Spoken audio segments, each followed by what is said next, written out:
नमस्कार दोस्तों, आज फिर आपका स्वागत है क्राउन इमिग्रेशन के यूट्यूब चैनल पर। तो आज की वीडियो है स्टडी इन रोमानिया, जो कि एक शेंगन कंट्री है। मेजर इनटेक है अक्टूबर वाला। इसके ऊपर मैं बार बार बता रहा हूँ कि इनके पोर्टल ओपन है, as early as possible apply करें। ये ना हो कि इसकी भी जो अपॉर्चुनिटी हैं आप खो दें। तो ऐसा है कि रोमानिया में हम नंबर ऑफ़ स्टूडेंट को जनरल स्टडी के लिए भी भेजते हैं, MBBS तो भेजते हैं। तो अगर आपने रोमानिया में पढ़ने के लिए जाना है तो हमारी डेडिकेटेड प्लेलिस्ट है study in Romania as well as success stories in Romania, MBBS in Romania, सबके लिंक डिस्क्रिप्शन बॉक्स में लगाए हैं। वहाँ जाकर इन सब वीडियोस को फ्री ऑफ कॉस्ट वॉच कर सकते हैं। देयर आफ्टर आप रोमानिया का प्रोसेस किसी भी कंसल्टेंट के थ्रू प्रोसेस कर सकते हैं जिनको इस टाइप का नॉलेज हो जो मैंने अपनी वीडियोज़ के अंदर मैंशन किया हुआ है। देखिए, रोमानिया में रोमानियन गवर्नमेंट भी इंटरनेशनल स्टूडेंट्स को स्कॉलरशिप प्रोवाइड करती हैं। तो इस साल 82,000 स्कॉलरशिप के लिए एप्लीकेशंस रोमानिया में लॉन्च हुई हैं। 160 कंट्रीज़ के जो स्टूडेंट्स हैं उन्होंने अप्लाई की है। ये मैं नहीं कह रहा, उनकी फिगर है, आप गूगल में जाकर सर्च कर सकते हैं कि 82,000 एप्लीकेशंस कम नहीं होती हैं जिन्होंने वहाँ पर अपना स्कॉलरशिप लेना है, और 160 कंट्रीज़ के स्टूडेंट्स हैं। तो आप ये देखिए कि 160 कंट्रीज़ के स्टूडेंट वो बेवकूफ़ तो है नहीं है, वो क्यों अप्लाई कर रहे हैं, रोमानिया में ही क्यों तवज्जो दे रहे हैं। उसके पीछे बहुत सारे रीज़न्स हैं। रीज़न क्या है कि एक उनको फ्री में स्टडी मिल रही है। फ्री में तो इटली में भी मिलती है, फ्री में और भी बहुत सारी कंट्रीज़ में मिलती हैं, लेकिन रोमानिया ही क्यों सिलेक्ट कर रहे हैं। उसके पीछे ये है कि वहाँ की जो यूनिवर्सिटीज़ हैं that is are very renowned है, और बहुत पुरानी कंट्री है रोमानिया। इनका जो अगर कल्चर देखते हैं तो आपको वहाँ से पता चल सकता है। तो रोमानिया में अगर आपने पढ़ने के लिए जाना है तो बहुत सारे प्रिकॉशंस लेने पड़ते हैं। अगर आपके नंबर 60% से कम है तो हम रोमानिया का केस नहीं ले पाएंगे। आपके पहले परसेंटेज 60 से ज़्यादा होने चाहिए। आपको हमें अपनी इंग्लिश प्रोफिशिएंसी का IELTS और PT देना पड़ेगा, जहां आपको अपने स्कूल से ये लिखवा कर देना पड़ेगा कि आपकी लास्ट 6 ईयर की स्टडी इंग्लिश में रही है। तो अगर आप हिंदी मीडियम के स्टेट बोर्ड के स्टूडेंट हैं, हिंदी या लोकल लैंग्वेज में पढ़े हुए हैं, तो तब रोमानिया में विदाउट IELTS और PT नहीं हो पाएगा। तो रोमानिया में प्रोग्राम्स की बात करें, बैचलर, मास्टर, PhD हर एक टाइप का प्रोग्राम है जो हर साल रोमानियन गवर्नमेंट स्कॉलरशिप ओपन करती हैं।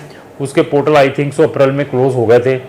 तो जुलाई के फर्स्ट वीक में रिजल्ट्स डिक्लेयर होंगे कि किनको स्कॉलरशिप ग्रांट हुई है, किनको नहीं हुई है। तो हमारे भी बहुत सारे बच्चों के हमने स्कॉलरशिप अप्लाई किए हुए हैं, तो उनके भी रिजल्ट्स बहुत जल्द आएंगे। तो रोमानिया में किसी भी टाइप में आपको एडमिशन चाहिए प्रोग्राम में, इधर बैचलर है, मास्टर है, PhD है, हर एक स्ट्रीम में वहाँ पर भी एडमिशन्स आपको मिल सकता है। अगेन डिपेंड है कि आपकी टेस्ट क्या है, आपका बजट क्या है।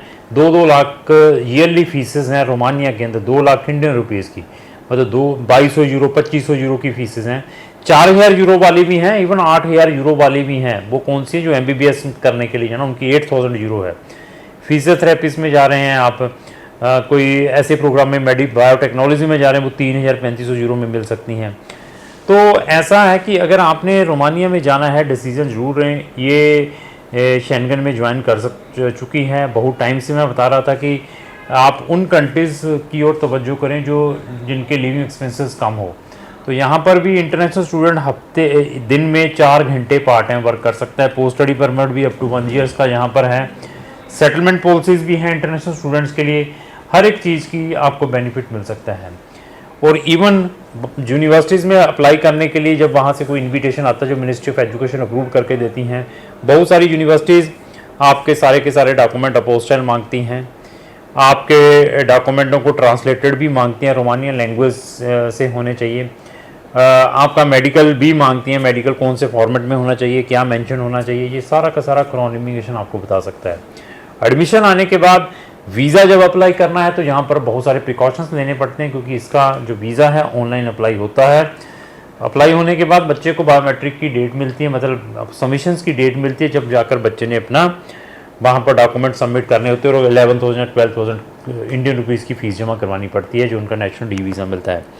इवन वीज़ा अप्लाई करने से पहले कौन से इंपॉर्टेंट डॉक्यूमेंट है पोर्टल के ऊपर अपलोड करने हैं, आपका मेडिकल, आपका PCC, आपके एकेडमिक डॉक्यूमेंट, आपके फंडिंग कितने होने चाहिए, सोर्स ऑफ इनकम क्या होनी चाहिए, क्या ये लीगलाइज होने चाहिए या नहीं होने चाहिए, ये सारा का सारा गाइड हम स्टूडेंट को करते हैं।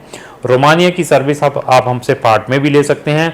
एडमिशन आ चुका है, आप वीज़ा की असिस्टेंस चाहते हैं, crown immigration can provide you. Funds आपके पास नहीं है एट द टाइम ऑफ जब आपने वीज़ा अप्लाई करना है, तो फंड्स में भी we are technically guide to the students कि अपने फंड कैसे दिखाने हैं। तो रोमानिया से रिलेटेड अगर आपकी किसी भी टाइप की क्वेरी है तो क्राउन इमिग्रेशन से संपर्क करें। क्राउन इमिग्रेशन उसमें आपकी डेफिनेटली हेल्प करेगी। Thank you.